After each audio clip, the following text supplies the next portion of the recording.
పెట్టినంత సేపు అత్త, పెట్టినంతసేపు అత్త, పెట్టకపోతే గొల్లనత్త. పువ్వు పూస్తే అది గులాబీ మొక్క, పువ్వు పూయటం ఆగిపోతే అది ముళ్ళ చెత్త. ఎప్పుడు మన పాట పాడితే వాడు మన బంధువు,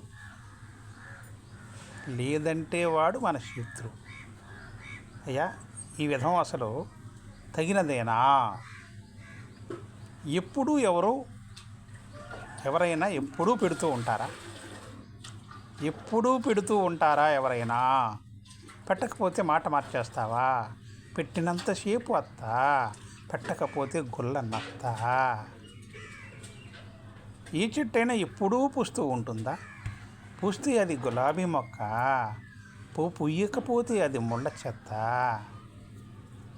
ఎప్పుడు అయ్యా, ఇప్పుడు బంధువు అంటే ఎప్పుడు నీ పాటే పాడుతూ ఉంటాడా? నీ వెనకే ఉంటూ నీ పాటే పాడుతూ, అయ్యా నువ్వు వేసిన చిందేస్తే వాడు నీకు బంధువా?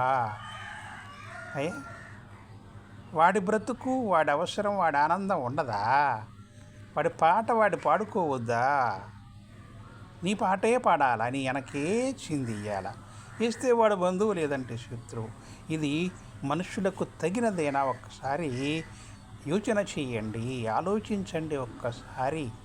పెట్టినంతసేపు అత్త, పెట్టకుంటే కుళ్ళనత్త. పూస్తే అది పువ్వు మొక్క, గులాబీ పువ్వు మొక్క, లేకుంటే పుయ్యకుంటే అది ముళ్ళ చెత్త.